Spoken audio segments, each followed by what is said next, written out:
Hello, how are you doing? My name is Stephen Edwards and welcome to this video blog.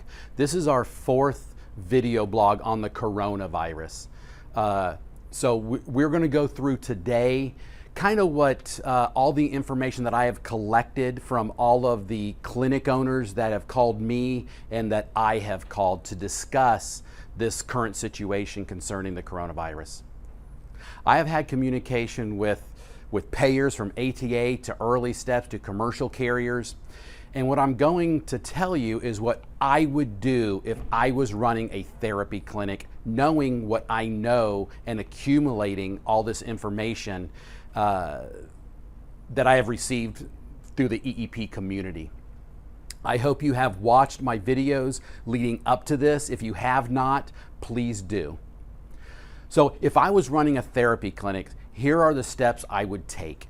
If my clinic was staying open, I would implement a no waiting room policy, and I would also be cleaning and disinfecting the clinic at least one time a day, but the EEP clients that I have talked to are saying that they are doing it 3 to 4 times a day, hitting those spaces like doorknobs, ledges, the bathrooms, anything that is communicable, our community that everybody might be touching.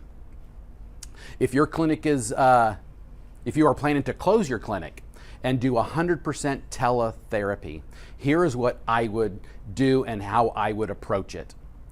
I have a client, actually, EEP's first client from the last 27 years that has replaced his brick and mortar with 95% of his patients starting teletherapy next week. That is amazing, and that is organized, and that is really taking this seriously. That is awesome.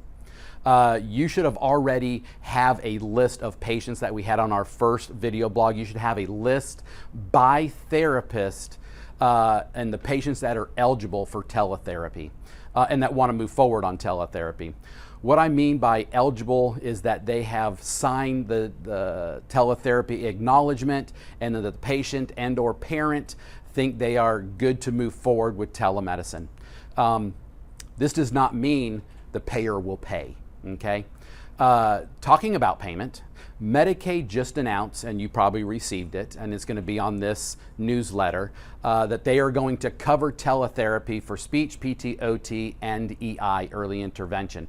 That is great. That is fabulous. Now we got some clear direction that all the MMAs have to cover it. So now let's talk let's peel back the onion layer. Florida Medicaid is going to cover therapy. But let me tell you, as of this morning, if you go to the Florida Medicaid web portal and try to build telemedicine with the GT modifier, it doesn't go through. It's not recognized. So they can tell you that they're going to pay, but they're not going that next step and say that their system is in place for you to get paid. So this is what I would do with all things considered.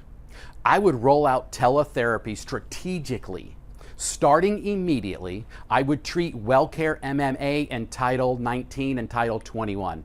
The reason I point out them out is because I know that the teletherapy goes through their underwriting or through their system.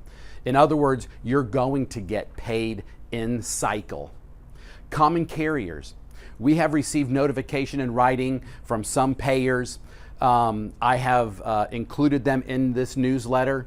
This because they say that they are going to cover telemedicine doesn't mean that they are set up to pay in a timely manner. If the claim does not go through underwriting, it is not going to get paid. It is going to get, basically you're going to be bankrolling therapy. It could take 45 to 90 days if we have to do an appeal for it to go through and for you to get paid. By the way, is someone going to be working appeals for those payers, or is it going to be delayed? As of this video blog, Medicare does not cover teletherapy for your provider type. So if you're going to treat Medicare Part B patients, they need to be private pay. You must have an ABN, an Advanced Beneficiary Notification, which is attached to this newsletter. We have to bill the data service and add a modifier telling Medicare that you have a signed ABN and that the patient knows that this is not a covered benefit for Medicare. I know that you may have been seeing some things on Facebook. I warn you, do not go by what you read by Facebook. I've seen it. Don't go by it. You should receive communication from any payer that you are in network with. You are part of their network. They are going to communicate with you. When you get this communication stating they are expanding telemedicine, make sure that it's your provider type. If it is, you can treat, but understand their system still might be not set up to pay for this service right from the get-go. Any out-of-network payers that you treat patients that have out-of-network plans, you do not have a contract. I would charge a reduced amount for teletherapy and make them self-pay. My self-pay rate would be $1 a minute for teletherapy. And I would split that between the therapist and the providers, 50-50. You have to make your payroll. Your therapists are going to have to take a cut if you are going to reduce the amount it costs for teletherapy. I know you might not like hearing that, or they might not like hearing that, but it is a reality. So to summarize, this is what I would do. I would, starting as ASAP, I would start treating MMA and Title 19 WellCare recipients, let the floodgates open on this payer. And then take a patient per payer and start and see if the claims are going through or if it denies. If it denies, you know that you are going to have to bankroll that payer. Now, EEP is going to be sending to its clients that, because we've already sent in some test claims, we'll be communicating with you on payers that it is not going through and payers that it is going through. And then I would go ahead and start self-pays. You can start WellCare, Title 19, one patient or two patients from each payer to see if they're going to pay. Obviously, self-pays is open.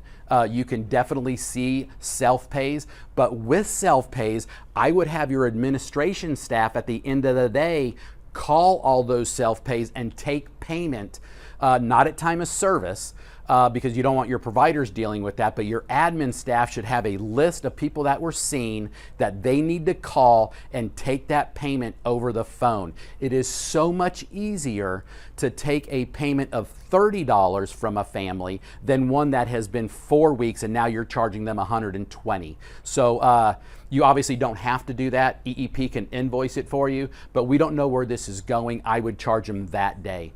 Add patients to your schedule that you can confirm the payer is set up to pay within the system. Again, EEP is going to give you this information.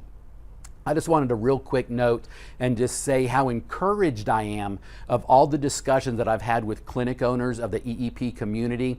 You know, I was thinking in my mind, you know, they are going to be doomsday and you're going to talk to them and you have to kind of lift them up and help lift them up. But everybody that I've engaged, they've taken the attitude of, I'm going to fight this and I'm going to make this happen. No, there was not a defeatist attitude in anybody that I talk to, and that is great. And I know that we're at the beginning of it and there's been a lot of stress on you and you're getting pulled a lot of ways, but you got to focus on your family and you got to focus on your business. And I hope that I've through these videos and engaging you on the phone and making sure that your billing's done, I'm helping you with that business piece so we can keep your money going and I can give you the information that's going to help you. I put this out because there's so much misinformation that this person's going to pay, this person's not, and they don't read all the small print. So don't go by what you are looking at on Facebook. Take it with a grain of salt and don't open a floodgate on a payer just because you read something that it was going to be covered on Facebook. So give me a call. Let's discuss anything that you need to. Right now, we are looking at as EEP to come into the office on Monday, but starting on Tuesday, we might be working from home. So email me, call me, and we can discuss anything that you want. Thank you very much and have a great day.